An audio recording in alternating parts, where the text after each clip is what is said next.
वल्लाहु अखरजकुम मिन बुतूनि उम्महातिकुम ला तअलमून शैआ वजअला लकुमुस समअ वल अबसारा वल अफ़इदता लअल्लकुम तशकुरून। सदक़ल्लाहुल अज़ीम व सदक़ रसूलुहुन नबियुल अमीनुल करीम व नहनु अला ज़ालिका लमिनश शाहिदीन व शाकिरीन वल्हम्दुलिल्लाहि रब्बिल आलमीन।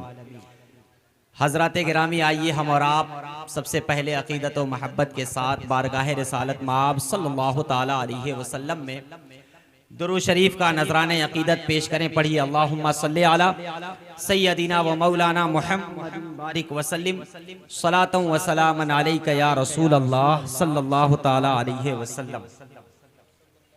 हज़रात गिरामी, मैंने जिस आयत करीमा की तिलावत की है, कुरान ने इस आयत में हमारी बुनियादी हैसियत को जिक्र किया है, हमारी अपनी हकीकत को बयान किया है। बस उस पर हमें गौर करने की जरूरत है।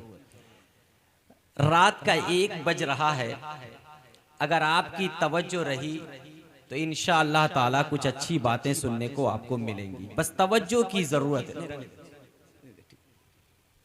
दुरूद पाक पढ़िए अल्लाहुम्मा सल्ली अला सय्यदिना व मौलाना मुहम्मदिन बारिक वसल्लिम सलातन व सलामन अलैका या रसूल अल्लाह सल्लल्लाहु ताला अलैहि वसल्लम। कुरान ने इरशाद फरमाया वल्लाहु अखरजकुम मिन बुतूनि उम्महातिकुम। कुरान ने फरमाया अल्लाह ताला ने तुम्हें निकाला है, पैदा किया है। हर कोई जानता है कि हम कहां से पैदा हुए, जाहिरी सबब की बुनियाद पर। कुरान ने उसी जाहिरी सबब की तरफ इशारा किया कि वो परवरदिगार की जात है जिसने तुम्हें पैदा किया, तुम्हें निकाला। मिन बुतूनि उम्महातिकुम, तुम्हारी माओं के पेट से। ये हर कोई जानता है। और जब हम अपनी माँ के पेट से निकले तो कुरान ने फरमाया ला तालमून शैआ, कुछ नहीं जानते बिल्कुल भी।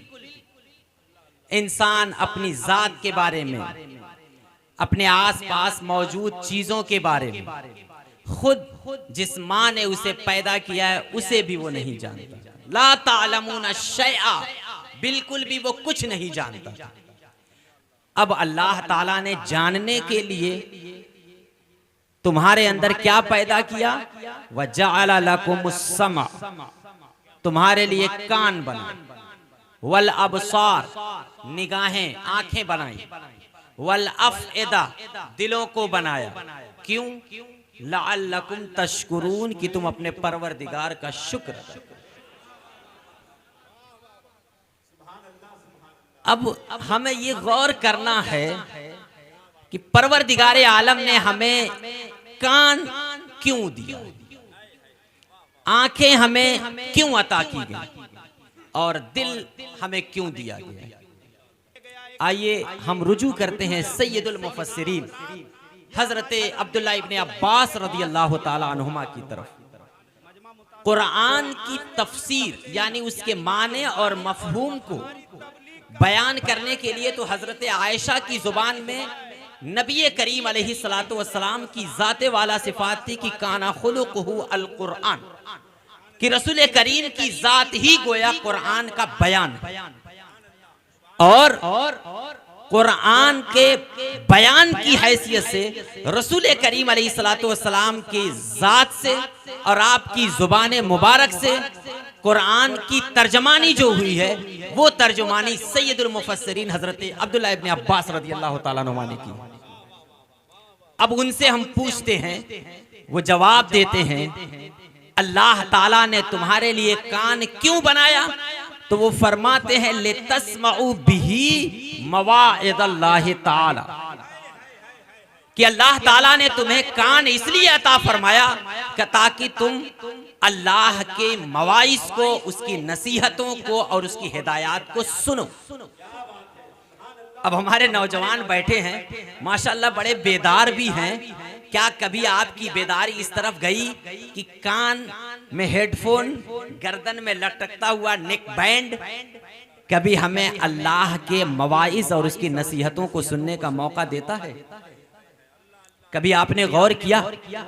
अब्दुल्ला इब्ने अब्बास फरमाते हैं कि अल्लाह ताला ने कान अता ही फरमाया इसलिए है ले तस्माउ बिही मवाइज़ अल्लाह, ताकि अल्लाह की नसीहतों को सुनो। अगर आप नहीं सुनते हैं तो गोया अल्लाह की तख्लीक में तब्दीली करते हैं। और अल्लाह के तख्लीक में तब्दीली जानते हैं क्या है? अगर उसूल के मुताबिक कहा जाए तो कुफ्र है, लेकिन जाहिर है कि हमारा और आपका इरादा ऐसा कुछ नहीं होता, बस वो ख्वाहिशात नफ्स होते हैं। इंसान की अपनी नफ्स परस्ती होती है कि वो अल्लाह ताला, अल्लाह रब्बुल इज्जत ने वो कान जो हमें अपनी नसीहतों के लिए, अपनी इबादतों के लिए और रसूल करीम अलैहिस्सलातु वस्सलाम की जुबान मुबारक से सादिर शुदा अहकाम के लिए सुनने के लिए पैदा फरमाया है। लेकिन हमारे कान गानों को सुनते हैं, फिल्में देख करके उनकी आवाजों को सुनते हैं और जाने क्या क्या सुनते हैं, सब जानते हैं। आगे बढ़िए। अब्दुल्ला इब्ने अब्बास फरमाते हैं अल्लाह ताला ने निगाहों को क्यों अता किया है? फरमाते हैं कि लेतुबसिरू बिही मा अनअमल्लाहु तआला बिही मिन इखराजिकुम मिन बुतून उम्महातिकुम। अल्लाह ताला ने जो तुम्हें नेमतें अता की हैं, और खुद अब्दुल्ला इब्ने अब्बास फरमाते हैं कि वो नेमत ये है कि तुम्हें तुम्हारी माओं से के पेट से निकाला है। इस नेमतों पर तुम अल्लाह का शुक्र अदा करो और उन नेमतों को देखो। अगर ये नाक हमारी उठ के पेशानी पर होती तो कैसे लगते आप? ये आंखें अगर हमारी यहाँ मुंह के पास होती और हमारा मुंह यहाँ आंखों के पास होता तो क्या हाल होता? अगर हम जिस्म के एक एक उज्व को देखें तो हमें समझ में आएगा कि सिर्फ कान हो आंखें ना हो तो इंसान नाकिस माना जाता है। अगर आंखें हो कान बराबर ना समात वाला काम ना हो तो इंसान नाकिस तस्वुर किया जाता है।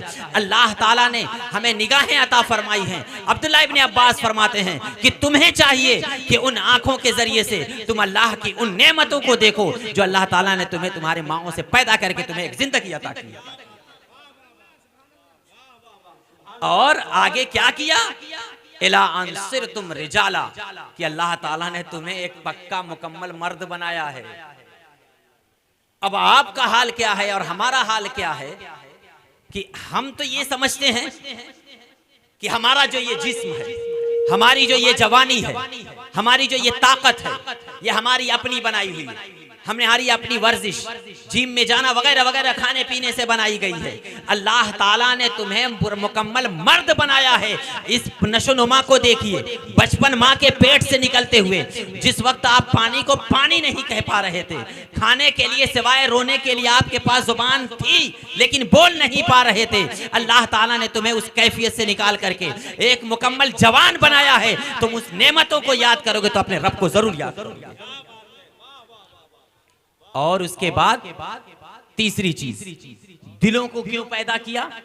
तो फरमाया कि लेताक़िलू अज़मतहू सुब्हानहू तआला, कि तुम्हारे दिलों में अपने रब की अजमत बैठे, तुम्हारे दिलों में अपने रब की अजमत बैठे। अब्दुल्ला इब्ने अब्बास, बात समझ में आ रही? अब्दुल्ला इब्ने अब्बास रज़ी अल्लाह ताला अन्हुमा आगे इरशाद फरमाते हैं, एक और वजह बयान करते हैं कि अल्लाह ताला ने कान को क्यों पैदा फरमाया? तो फरमाते हैं कि लितस्मउ बिही नुसूसल किताब वस्सुन्ना। यहाँ उलमा बैठे हुए हैं, कुरान मुकद्दस के मानी और मफाहिम जानते हैं, अहादीस की शरहें इनकी निगाहों में है, उनके मानी और मतलब को जानते हैं। कुरान ने इरशाद फरमाया जाला लकुमुस समा, तुम्हारे लिए कान बनाया। कुरान ने ये नहीं फरमाया है कि वो कान सिर्फ उलमा को अता किए गए हैं, वो निगाहें सिर्फ उलमा को दी गई हैं, वो दिल सिर्फ उलमा को दिए गए हैं, बल्कि कुरान ने मुतलक हर इंसान को खिताब किया है कि तुम्हारे लिए अल्लाह ताला ने कान बनाया है, आंखें बनाई हैं और दिल बनाया है। तो वो कान जो तुम्हें अल्लाह ताला ने अता फरमाया है वो मुतलक हर फर्द इंसान से खिताब करते हुए कुरान ने फरमाया है लितस्मउ बिही नुसूसल किताब व सुन्ना, कि किताब व सुन्नत के मानी को समझना, किताब व सुन्नत के मसाइल और अहकाम व फरामीन को समझना सिर्फ इन उलमा की जिम्मेदारी नहीं है, दरसगाह में बैठे हुए सिर्फ तलबा की जिम्मेदारी नहीं है, बल्कि कुरान फरमा रहा है कि जाला लकुमुस समा, कि कान अल्लाह ताला ने तुम सबको अता फरमाया है। तो कुरान के मफाहिम तुम सबको सुनना जरूरी है, सुन्नत के मानी व मतालिब तुम सबको सुनना जरूरी है। हम तो ये समझते हैं, कुछ लोग कहते हैं भैया किताबों की बातें मदरसे वाले जाने, उलमा जाने। अब कुरान ने ये नहीं कहा है कि हमने सिर्फ उलमा को कान दिया है कि वही सुने, आप सबको कान अता हुए हैं। जब आप सबको कान अता हुए हैं तो ये जिम्मेदारी कुरान मुकद्दस के नस और आयत के मानी को समझना और पढ़ना ये सिर्फ इन हुफ्फाज और उलमा का काम नहीं है, बल्कि हर फर्द बशर का ये काम है। तो अब उसके बाद अब्दुल्लाह इब्न अब्बास रज़ियल्लाहु ताला अन्हुमा फरमाते हैं कि ये तो कान के पैदा होने की वजह, दिल वो आंखें अल्लाह ताला ने क्यों पैदा फरमाई? लितुबसिरू बिहा अजाइब मसनूआती, ताकि तुम अल्लाह ताला की बनाई हुई अनोखी और अजीबो गरीब मसनूआत और कारीगरी पर गौर करो। तुम देखो अल्लाह ताला ने, आप एक एक चीज को अगर आप गौर करेंगे तो आपको हैरत होगी। एक छोटा सा दाना जमीन में आपने डाला, वो तनावर दरख्त बनते हुए कोपले निकली हुई, उसके तने निकले और फिर शाखें फैली और जुए जमीन पर ऐसे लंबा चौड़ा दरख्त नजर आता है। एक इंसान जिसके माँ के रहम में उसके बाप का एक नापाक पानी दाखिल होता है, फिर वो दुनिया में आता है और फिर जवान होकर के बूढ़ा होकर जिंदगी गुजारता है। अल्लाह ताला ने आसमान का शामियाना हमारे लिए बनाया है, जमीन का फर्श हमारे लिए बिछाया है जिस पर हम चलते हैं, खाने पीने के लिए ग़िज़ा अता फरमाई है, मोहब्बत करने के लिए माँ बाप अता फरमाए हैं, दोस्ती के लिए दोस्त आपके हैं, दिल के सुकून के लिए बीवियां अता की गई। गोया की जमीन पर रहते हुए अल्लाह ताला ने वो अनोखी और अजीबो गरीब चीजों को पैदा फरमाया है कि जिन आंखों को तुम देखोगे तो तुम्हारा रब याद आ जाएगा। लेकिन हमारा क्या है कि निगाहें हमारी उठती हैं तो ऐसी तरफ जिनको हदीस में, कुरान में अल्लाह ताला ने मना फरमाया है। आंखों का जिना कहा गया। जिना वही नहीं है कि इख्तिलात हो लड़का और लड़की का, आंखों का भी जिना है कि उन औरतों की तरफ आप निगाहें उठाएं जिनकी तरफ उठाने से शरीयत ने मना किया है। तो हमें गौर करना चाहिए कि हमें निगाहें दी गई हैं तो अल्लाह ताला के अजायबात की तरफ नजर करिए। पहाड़ों को देखिए आप, कुरान ने तो एक पूरी आयत जिक्र की है, अफला यंजुरूना इलल इबिल कैफ खुलिक़। तुम तो नहीं देखते, लेकिन कुरान ने कहा तुम क्यों नहीं देखते, देखो अल्लाह ताला ने ऊंट को कैसे पैदा किया है। आयत की तरतीब पलट सकती है कि पहले फरमाया ऊंट को देखो अल्लाह ताला ने कैसे पैदा किया। गौर कीजिए आप, देखिए यही अजायबात मसनूआत अल्लाह ताला की पैदा करदा चीजों की अजीबो गरीब चीजें। व इला समाई कैफ रुफ़ियत, आसमानों की तरफ क्यों नहीं देखते तुम कि वो कैसे बुलंद किया गया। एक छत हमें तामीर करनी है तो पिलर चाहिए। आसमान में कोई पिलर नजर आता है, कोई खंबा नजर आता है आपको? तो फरमाया कुरान ने इला समाई कैफ रुफ़ियत, आसमान को देखो, व इलल अर्द कैफ सुतिहत, जमीन को देखो कैसे मुसत्तह और बराबर अल्लाह ताला ने बनाई। व इलल जिबाल कैफ नुसिबत, पहाड़ों को देखो कैसे गाड़ दिया गया है।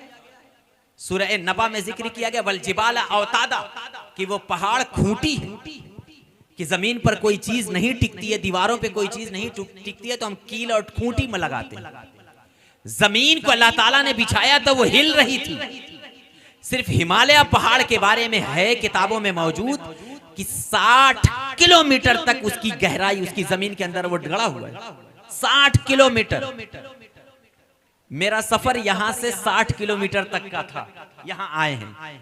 सोचिए 60 किलोमीटर जमीन के अंदर वो पहाड़ गड़ा हुआ है। तो अल्लाह ताला ने आंखें हमें अता फरमाई है कि तुम उसकी कारीगरी को, उसकी पैदा करदा चीजों को और उनके अजायबात को देखो ताकि तुम्हें अपने रब पर ईमान कामिल हासिल।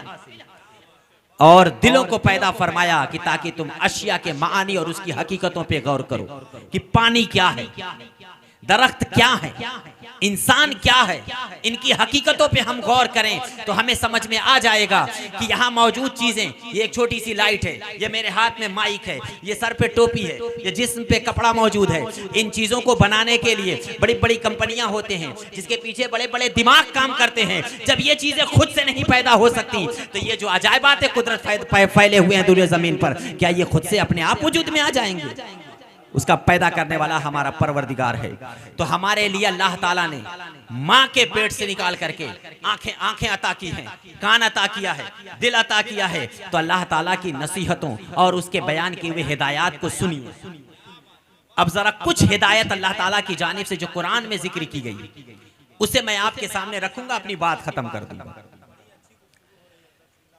आप कुरान का मुताला तो आप करते क्या है, बस पढ़ लेते हैं इबारतें। अल्लाह का शुक्र है कि कम से कम तिलावत ही। कुरान के जो मानी व मफाहिम जिन्हें हमें सुनना चाहिए, निगाहों से देखना चाहिए और दिल में महफूज करना चाहिए, ये तीनों चीजें हमें अता की। उसमें अल्लाह ताला की वहदानियत का जिक्र, गुज़श्ता अंबिया इकराम के वाक़यात और क़िसस, अंबिया इकराम और खुसूसन बनी इसराइल पर अल्लाह ताला की जानिब से नाजिल शुदा इनामात, गुज़श्ता कौमों की नाफरमानियों की बुनियाद पर उन पर अल्लाह ताला की जानिब से नाजिल किए गए अज़ाब, नबी करीम अलैहिस्सलातु वस्सलाम के औसाफ़ हमीदा अखलाक़ करीमा का तज़किरा, क़यामत के बेशुमार हालात कुरान में बयान किए गए, सहाबा व सहाबियात का तज़किरा, और इस तरह से कुछ छोटे छोटे जानवरों का तज़किरा कुरान ने नसीहत के लिए हमें बयान किया। उनमें से एक दो वाकया जो कुरान से मैं आपके सामने पेश करूंगा और आपको हैरत होगी कि अल्लाह ताला ने हमारे लिए नसीहत के लिए कितना शानदार इंतजाम किया। कुरान की एक सूरत है सूरतुन नहल। नहल के माने होते हैं शहद की मक्खी के, गौर कीजिएगा, नहल के माने होते हैं शहद की मक्खी। अल्लाह ताला ने उस पूरी सूरत का नाम सूरतुन नहल रखा है, जिससे मुताल्लिक एक या दो आयतें हैं पूरी सूरत। अब जरा उस सूरत पे, उस आयत पे मैं आपकी तवज्जो चाहता हूं। कुरान ने इरशाद फरमाया, व औहा रब्बुका इलन नहल अनित्तखिदी मिनल जिबाल बुयूतम व मिनश शजरी व मिम्मा यारिशून। कुरान इरशाद फरमाता है औहा, वही करना, वही तो नबियों के साथ खास है। कुरान ने फरमाया कि मा काना लिबशरिन अन युकल्लिमहुल्लाहु इल्ला वहय्या, कि कोई इंसान अपने परवरदिगार से गुफ्तगू नहीं कर सकता।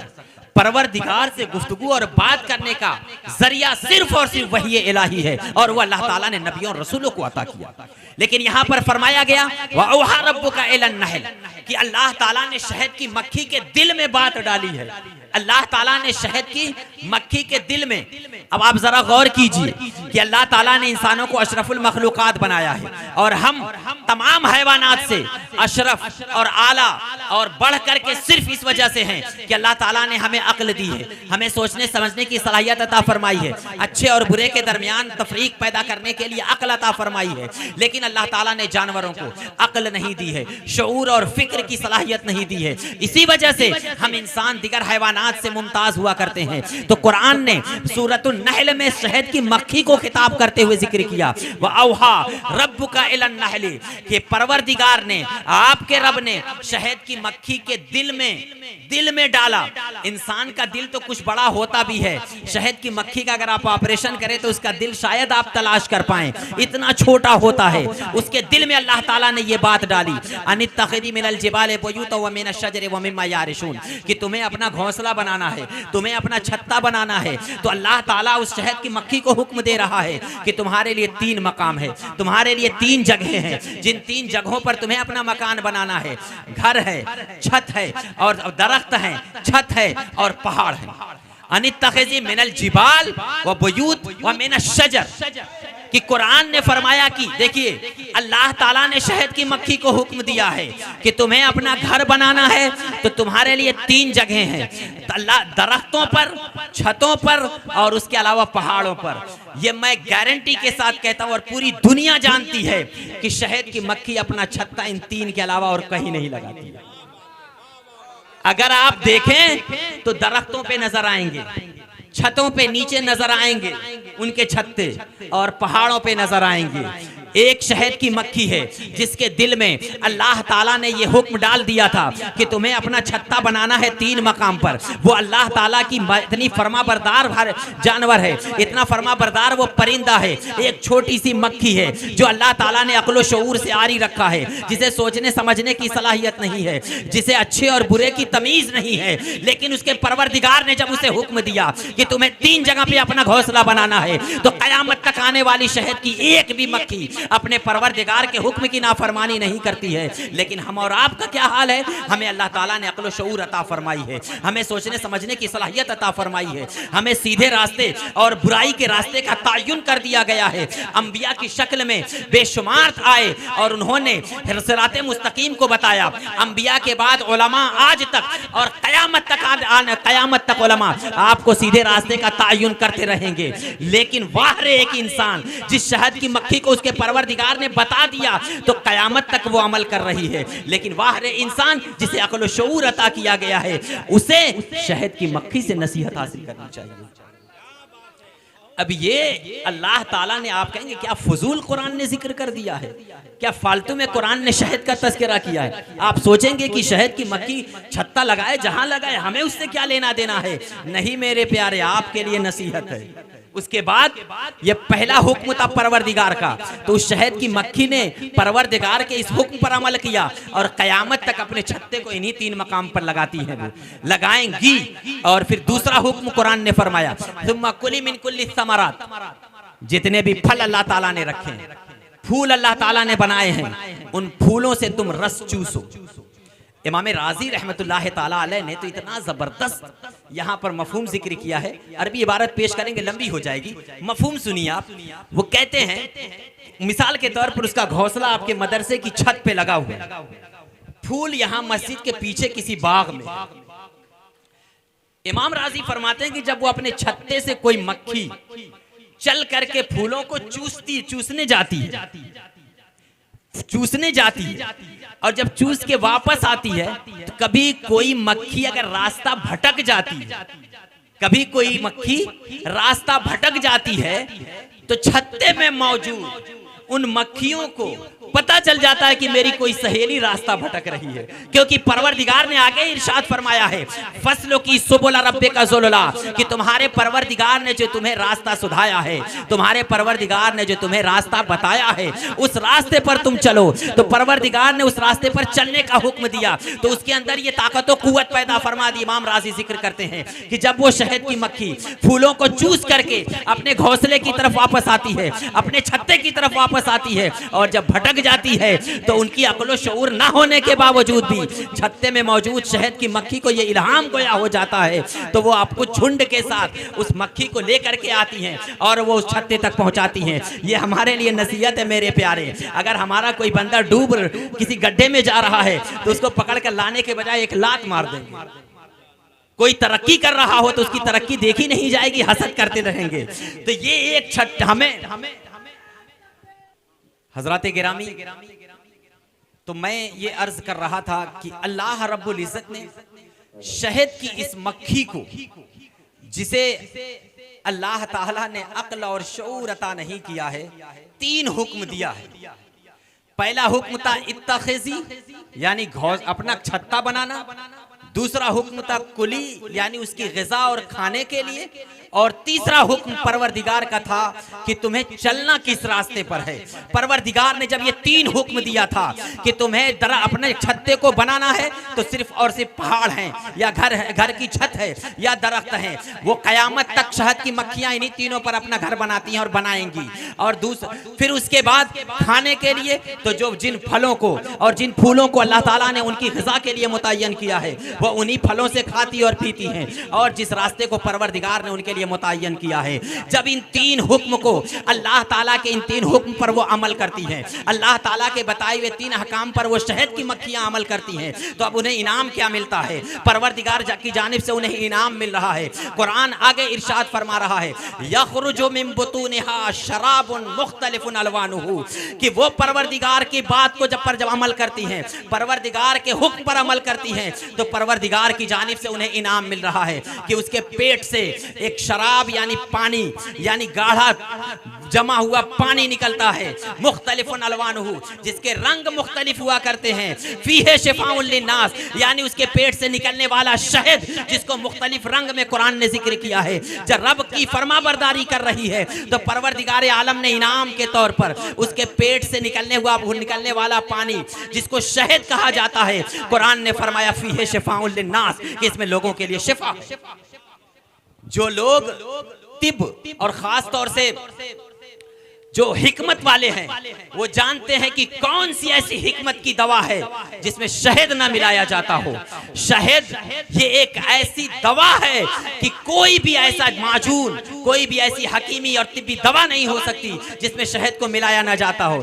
जब एक शहद की मक्खी, जिसको अल्लाह ताला ने अशरफुल मखलूकात नहीं बनाया है, लेकिन जब अपने परवरदिगार के हुक्म को मान रही है तो उसको अल्लाह ताला ने ये इनाम अता फरमाया है कि उसके पेट से निकलने वाला शहद लोगों के लिए शिफा है। तो हमको अल्लाह ताला ने अक्ल शऊर अता फरमाया है। रसूल कायनात सल्लल्लाहु ताला अलैहि वसल्लम की शक्ल में हमें वो नबी अता फरमाया है जो अफजलुर रसूल हैं, जो खातमुन नबीयीन हैं, और कुरान मुकद्दस अता फरमाया है जो कुरान की तमाम सहाइफ उस्मानी, तमाम सहाइफ आसमानी में सबसे मुकद्दम रहे और सबसे बढ़ करके अफजल है। तो हमें तो चाहिए कि अपने परवरदिगार का वो हुक्म जो अहादीस तैयबा की शक्ल में रसूल करीम अलैहिस्सलातु वस्सलाम के ज़ुबान मुबारक से निकले हैं और कुरान मुकद्दस के औराक में जो मौजूद हैं उन अहकाम पे हमें अमल करना चाहिए और होना भी यही चाहिए। क्योंकि हमें, हमारा और आपका मामला क्या हो जाता है, हम तो ये समझते हैं कि कुरान का मतलब और मकसद सिर्फ ये बना लिया है कि अगर हमारे बाप दादा का इंतकाल हो गया, चलो भैया गौसिया मदरसा है, चंद तलबा को ले आते हैं, कुरान खानी करा लेते हैं और हमारा हक अदा हो गया। कुरान खानी करा लिया, आपने हक अदा हो गया। आपने कसम खानी है तो कसम के लिए हाथ पे कहते हैं कि चलो भैया मैं कुरान उठा करके कहता हूँ कसम खा करके। तो क्या कुरान कसम खाने के लिए है? क्या कुरान तीजे और फातिहे में सिर्फ तिलावत किए जाने के लिए है? अगर कुरान का सिर्फ यही मकसद होता तो फिर 23 साल में कुरान नाजिल ना किया जाता। आप जरा गौर करें, नबी करीम अलैहिस्सलातु वस्सलाम की बारगाह में रोजे से मुताल्लिक सवाल हो रहा है, कुरान नाजिल हो रहा है। निकाह तलाक से मुताल्लिक सवाल हो रहा है, कुरान नाजिल हो रहा है। खुला और दीगर ज़िहार वगैरह के मसाइल रसूल करीम अलैहिस्सलातु वस्सलाम से पूछे जा रहे हैं, कुरान नाजिल हो रहा है। अफ और खर्च करने के मामले में कि हम रब की बारगाह में क्या खर्च करें, तो कुरान नाजिल हो रहा है। अगर कुरान का मकसद सिर्फ और सिर्फ उसे सर पर उठा करके अपने सिर्फ सर पर रख लेना होता, कुरान का मकसद सिर्फ तीजा और फातिहा होता, कुरान का मकसद सिर्फ ऊंची जगहों पर रख दिया जाना होता, यकीनन ये उसके फजाइल में से है, उसके आदाब में से है, लेकिन ये कुरान के नुज़ूल का मकसद नहीं है प्यारे। अगर मकसद आपको हासिल करना है तो फिर उन आयात की तरफ आपको गौर करना पड़ेगा। ये मदारिस इस्लामिया ये इन्हीं चीजों को बताते हैं, ये इन्हीं चीजों को बयान करते हैं कि कुरान क्या कह रहा है, अहादीस तैयबा क्या बयान कर रही है। एक अच्छे और साले मुआशरे के लिए कुरान और रसूल का पैगाम क्या है और अहकाम क्या है, उन अहकामात को ये मदारिस बयान करते हैं। यहाँ बहुत मौजूद उलमा बयान करते हैं जो किताबों में अहादीस की शक्ल में, फुक़हा के अक़वाल की शक्ल में, कुरान मुक़द्दस की तफासीर की शक्ल में मौजूद है। तो अभी जब दस्तार होगी तो हर जगह देखा जाता है कि नाम आएगा बिहार, आसाम, बंगाल, उड़ीसा और यूपी के किसी इलाके का नाम कहीं गलती से किसी तालिबे इल्म के साथ आ जाता है। चिराग तले अंधेरा तो नहीं होना चाहिए। अभी सुना जाएगा, पता चलेगा कि सलेमपुर के कितने लड़कों की दस्तार हो रही है। तो अब आप सोचिए कि जब हम अपने घर के बच्चों को खुद जिस मकसद के लिए हमें पैदा किया गया, कान, आंखें, निगाहें और दिल हमें अता किया गया है, अगर हम इस पर अमल नहीं करेंगे तो फिर हमारे इन आंखों कानों का फायदा क्या है? बस एक आखिरी आयत पढ़ करके उसका मतलब बता के मैं रुखसत हो जाऊंगा। अब उसके बाद दूसरी नसीहत सुनिए। कुरान ने इरशाद फरमाया था, ये है बनी इसराइल के बारे में, मसलुल लदीना हुम्मिलुत तौरात सुम्मा लम यहमिलूहा कमसलिल हिमार यहमिलु अस्फारा। बड़ा साफ कुरान ने फरमाया। क्या जिक्र किया? वो लोग जिन्हें तौरात अता की गई, यानी बनी इसराइल, हजरत मूसा अलैहिस्सलातु वस्सलाम को अल्लाह ताला ने किताब हिदायत के तौर पर तौरात अता फरमाया। तो कुरान ने फरमाया कि वो लोग यानी बनी इसराइल जिन्हें तौरात अता की गई, जिन्हें तौरात दी गई, सुम्मा लम यहमिलूहा, लेकिन उन्होंने तौरात के मज़ामीन और उसकी आयात पर अमल नहीं किया। तो कुरान ने फरमाया कमसलिल हिमार, वो गधे की तरह।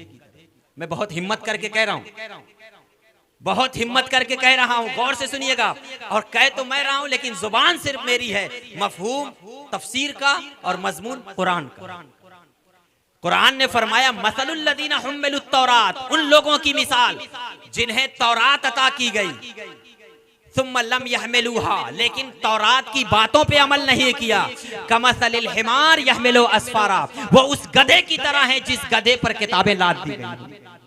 उसे क्या पता गधे के ऊपर ईंट ला दें आप, मिट्टी ला दें, या बुखारी व मुस्लिम ला दें, उसे क्या पता कि मेरी पीठ पर क्या लदा हो। अब नतीजे पे मैं आता हूं। ये बनी इसराइल के बारे में कुरान ने कहा है, उन्होंने तौरात पर अमल नहीं किया तो उनकी मिसाल कुरान ने गधे से दे दी है। अगर हम कुरान पर अमल नहीं करेंगे तो हमारी मिसाल भी, आप लोग समझ लीजिए, समझदार लोग हैं, हमारी मिसाल भी ये कुरान कह रहा है।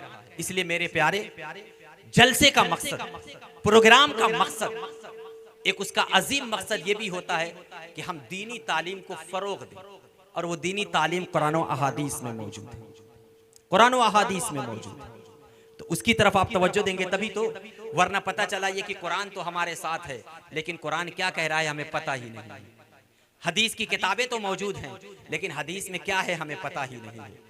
तो हमें अल्लाह ताला ने कान अता फरमाया, आंखें और निगाहें अता की हैं और दिल अता फरमाया है।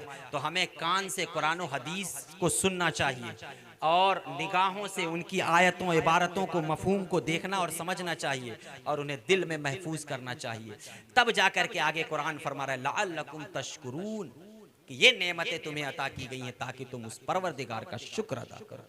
अल्लाह ताला हमें शुक्र की तौफीक अता फरमाए, जो बयान हुआ उस पर अमल की तौफीक अता फरमाए, और अगर कहीं अमदन खतन सहवन गलती हो गई हो परवरदिगार आलम, अस्तगफिरुल्लाह रब्बी मिन कुल्लि ज़ंबिन व अतूबु इलैह। अस्सलामु अलैकुम व रहमतुल्लाह।